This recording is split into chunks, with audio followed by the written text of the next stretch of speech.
எவனையும் வெல்லும் திருவடியை காண வந்தோ.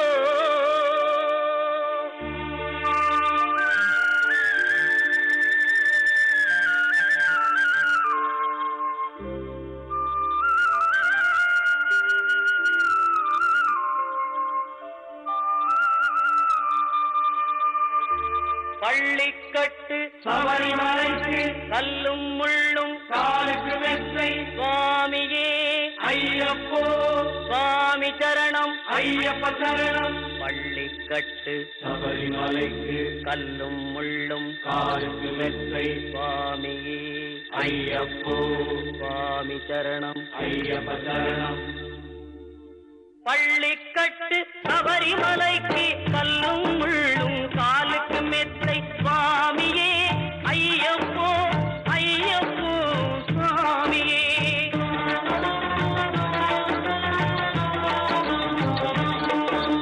நெய்யபிஷேகம் சுவாமிக்கே கற்பூர தீபம் சுவாமிக்கே ஐயப்பன் மார்களும் கூறிக்கொண்டு ஐயனை நாடி சென்றிடுவார் சபரிமலைக்கு சென்றிடுவார் சுவாமியே ஐயப்போ ஐயப்போ சுவாமியே.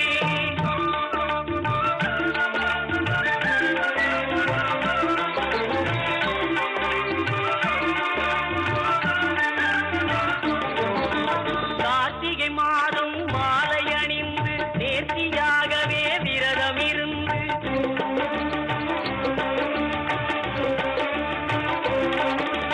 பார்த்த சாரதியின் மைந்தனே உன்னை பார்க்க வேண்டிய தவம் இருந்து பார்த்த சாரதியின் மைந்தனே உன்னை பார்க்க வேண்டிய தவம் இருந்து இருமுடி எடுத்து எருமேலி வந்து ஒரு மரதாகி பேட்டை துள்ளி அருமை நண்பரா பாவரை தொழுது ஐயனின் அருள்மலை ஏறிடுவார் சுவாமியே ஐயப்போ ஐயப்போ சுவாமியே.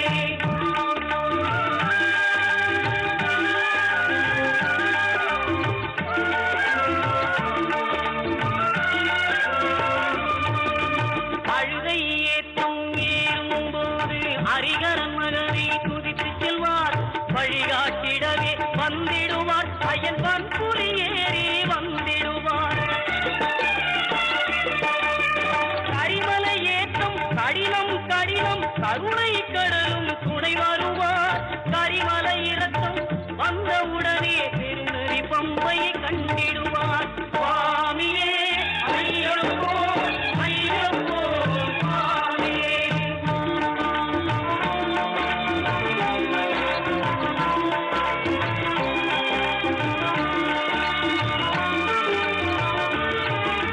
கங்கை நதி போல் புண்ணிய நதியாம் பம்பையில் நீராடி சங்கரன் மகனை கும்பிடுவார் சஞ்சலம் இன்றி ஏறிடுவார்.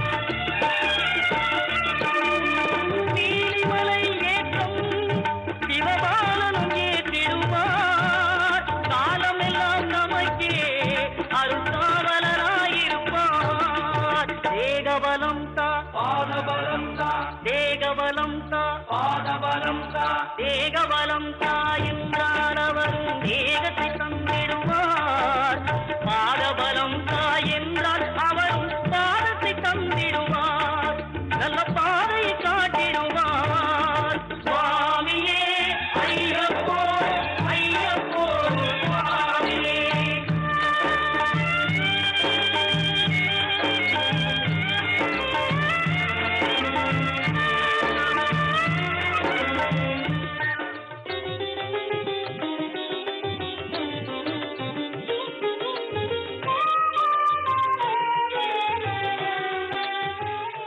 பரிகார ஸ்தலங்கள் பகுதியிலே நட்சத்திர கோவில்களை தொடர்ந்து பார்த்து கொண்டிருக்கிறோம்.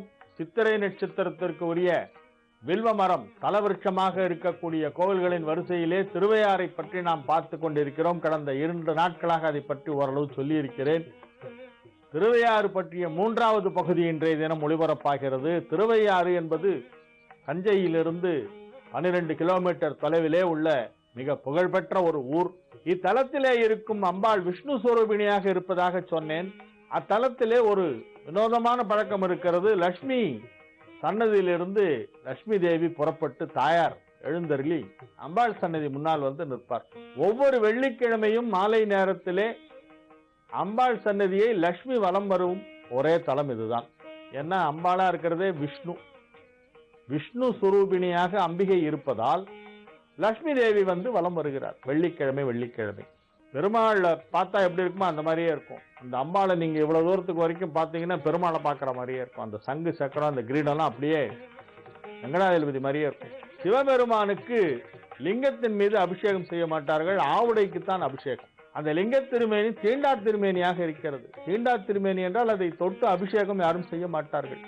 அது கவசம் இட்டு மூடப்பட்டிருக்கும், புனுகு சட்டம் சாத்தப்பட்டிருக்கும். மற்றும் ஒரு சிறப்பு, ஆவுடையில் எழுந்தருளி இருக்கும் விநாயகரை இங்குதான் பார்க்க முடியும். ஆவுடை என்பது லிங்கத்தின் கீழ்ப்பகுதி, மனோன்மணி என்று சொல்வார்கள், அதைத்தான் ஆவுடை என்கிறோம். இத்தலத்திலே தெற்கு வாயில் அருகிலே ஆட்கொண்டார் உய்யக்கொண்டார் என்று 2 சன்னதிகள் இருக்கின்றன. அந்த ஆட்கொண்டார் சன்னதியிலே குங்குலியம் சாம்பிராணி தூபம் போட்டுக்கொண்டே இருப்பார்கள். எப்ப பார்த்தாலும் அங்க புகை வந்து கொண்டே இருக்கும், வாசனை அடிச்சுட்டே இருக்கும். யமபயம் நீங்குகின்ற ஒரு இடமாக இது விளங்குகிறது. காலசம்ஹாரம் எங்கும் நடந்திருக்கிறது, ஒரு கதை இருக்கிறது.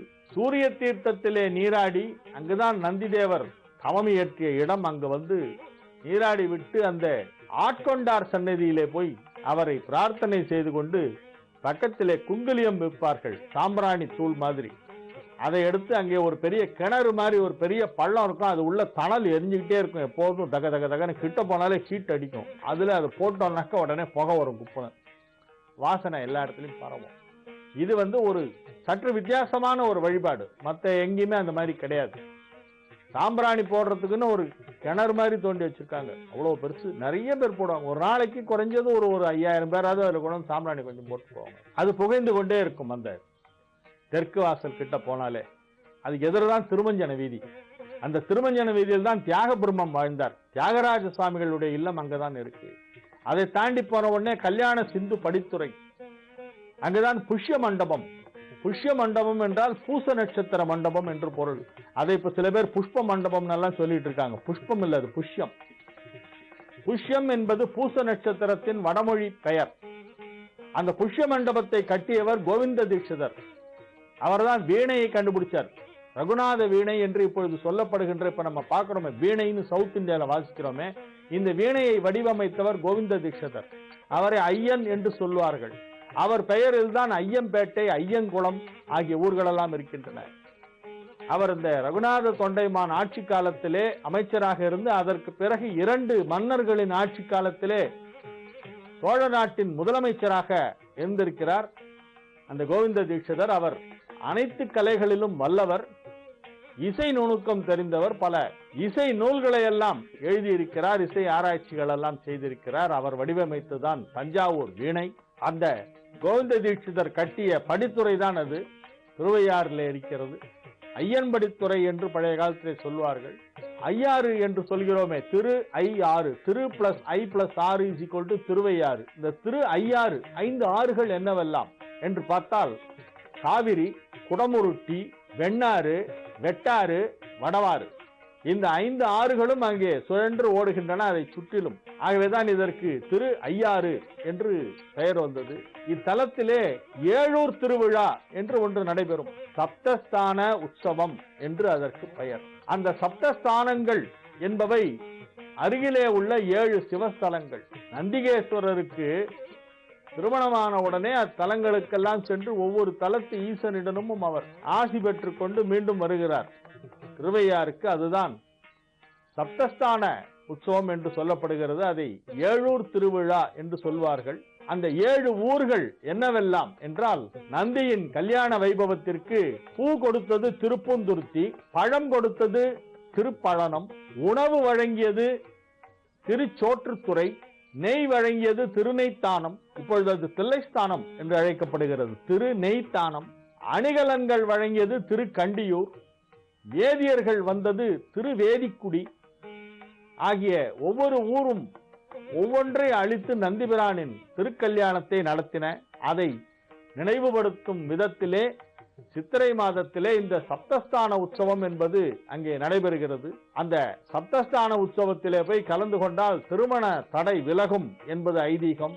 நந்தி பெருமானுக்கே திருமணம் நடைபெற்ற ஒரு விழாவாக நந்தி கல்யாண வைபவம் என்று அது மிக சிறப்பாக இந்த ஏழூர் திருவிழா நடைபெறுகிறது. அதிலே 7 ஊர்களுக்கும் செல்வார்கள். ஒவ்வொரு ஊரிலிருந்தும் ஒரு பல்லக்கிலே சாமி போகும்போது அடுத்த ஊர் பல்லக்கு அங்கே சேர்ந்து கொள்ளும், 2 ஆகும். பிறகு அடுத்த ஊருக்கு சென்றவுடனே அந்த சாமிக்கு அங்கே வரவேற்பு கொடுப்பார்கள்.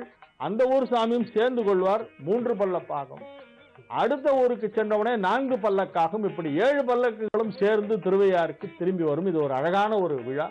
இதை பற்றி இன்னும் கூட நிறைய விவரங்கள் சொல்ல வேண்டியிருக்கிறது. அதை மற்றும் ஒரு நிகழ்ச்சியிலே சொல்கிறேன். இன்றைய நிகழ்ச்சியை இத்துடன் நிறைவு செய்து கொண்டு உங்களிடமிருந்து தற்காலிகமாக விடைபெற்றுக் கொள்வது உங்கள் வழிகாட்டி ஜோதிடர் ஹரிகேசநல்லூர் வெங்கட்ராமன். வணக்கம்.